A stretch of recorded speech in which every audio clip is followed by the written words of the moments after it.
Well, I mean, we talk about certainty all the time, don't you? You hear a lot, talked about with things going on in the political environment. Markets don't react well to uncertainty because I don't know what's going to happen, therefore can I invest?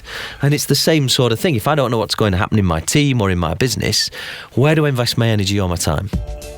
The question is, from Thinking Focus.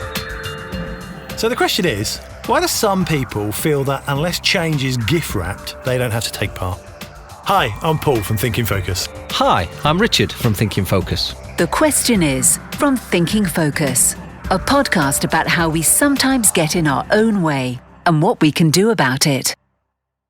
Well, everyone likes gift wrapping, I think. Things are nice when they're gift wrapped, aren't they? A big bow on top. Yeah. Change plan with big fluffy bow and I think, really tacky Christmas wrap. Yeah, everyone likes that, so that's why. Yeah, maybe. I think there's probably loads of answers to that. But I guess we try and talk through a few of them. I think one is, if it's all gift wrapped and sorted out, then I haven't got to do anything, have I? It's easy. Yeah, I don't have to take ownership because there's nothing to take ownership of. Yeah, I don't have to own anything. I don't have to feel like I'm outside my comfort zone. It's really clear. I can engage now because it's all certain and sorted out and organised. Yes. So I think that there's probably an element of that in it. But the reality is, even if it looks gift wrapped, it's not. And it never will be. For me, the key word in what you just said was certain. Because change and life in general now is about uncertainty, but people hate that, don't they? Yeah, people generally want certainty, don't they? I think there's a few oddballs out there that perhaps like volatile times. You looked at me a bit strangely when you said that. I'm not taking offence. But I think generally people want some certainty, don't they? Especially in an organisational context, in a business world. Yeah. You want some certainty. People within businesses want some certainty. And therefore, perhaps if someone comes along and presents change that inevitably can't be certain, then I would feel uncomfortable with that.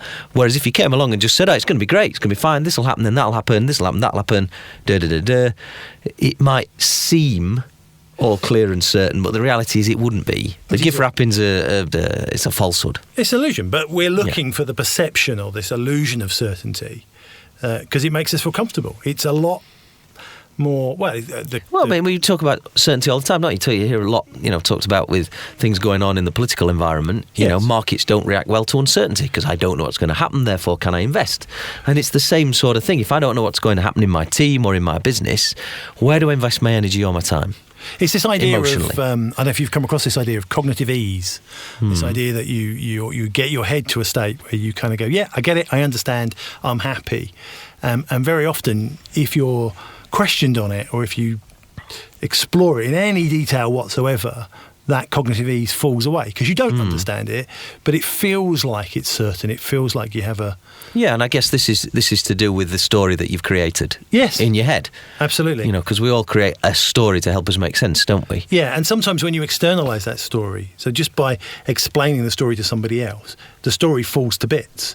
Because when you have it just in your head, you have these whopping great big holes, so this is going to happen, this is going to happen, a miracle occurs, this is going to happen. And of course, as soon as you explain it to somebody else, they go, oh, just what happens if, and what happens if.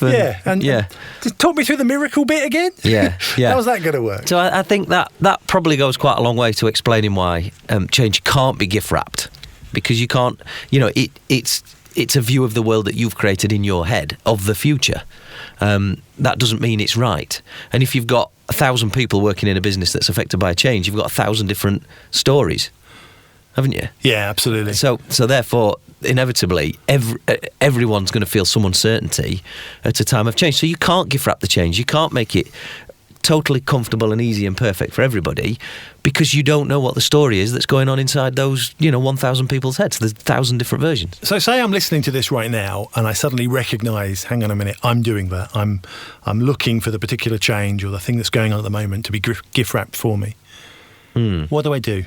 How do I step back from that and start to deal with that uncertainty that it's going to take to engage? I think maybe first thing is to think about what is the story that you've created.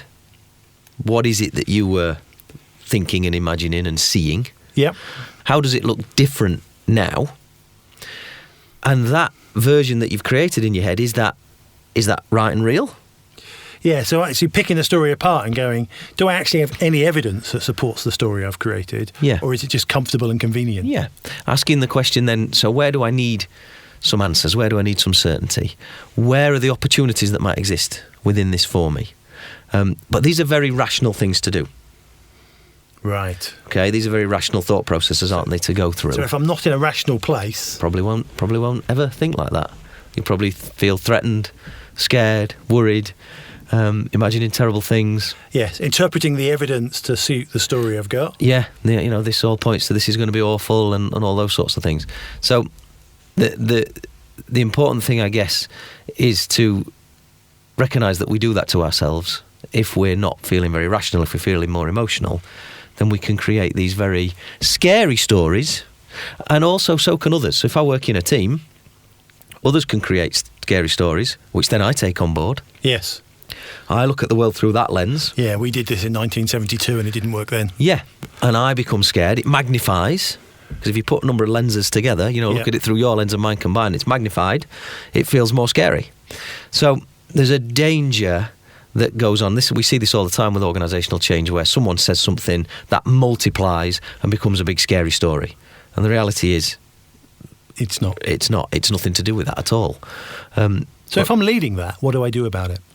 I think when leading change where people are expecting it to be gift wrapped, I think there's a few things we can do. And we've probably talked about the little acronym we have, ICE, which is really helpful if you're managing people through this. So that I being information. So what information is it that you can give that will help people to get a level of certainty around things? And I think here, this is a classic example of gift wrapped. Actually saying to people, not just the stuff you know, but being honest about the stuff you don't know. Yeah. Would part of the plan we don't know the answers to yet? Yeah. Is this because if you don't do that, it creates more uncertainty, funnily enough. Exactly, yeah. And it also allows them to go, well, it's not gift wrapped. You clearly you haven't thought about these things because you haven't said about them. The C is about choices. So that is around helping people explore what some of the choices are within the change, but also helping people explore some of the choices they have about how they view the change. Right. And that's where you start to get the mindset shift from emotional to rational. So getting people to actually make some decisions for themselves, to make some choice about how they want to act, how they want to behave, how they want to think, how they want to be perceived. And eventually, what does the change mean for me? Yeah, absolutely. And the third bit, the E, being engagement. So how can we engage people in the team to be part of decisions that need to be made, be part of the solution that you need in the end, shape the change in some way, give ownership in some way, can start to engage people in the actual process of going through change more quickly.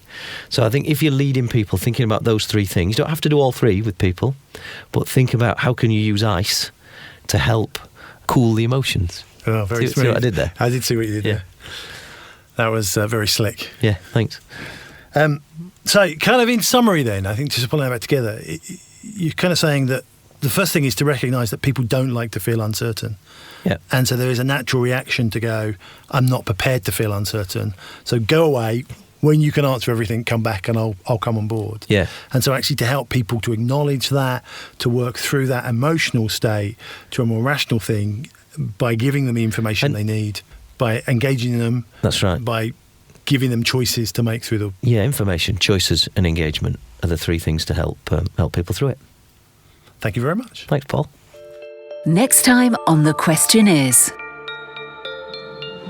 So one of the quickest ways of working out where people are on the journey is asking two questions about people. What is their attitude to this specific change? The other question you ask is how much energy are they putting into this? Thinking Focus works with teams and business units in organizations around the world, helping them achieve breakthroughs by enabling them to think differently. To find out more about our work and how we could help your organization, go to www.thinkingfocus.com. Hi, this is Paul from Thinking Focus.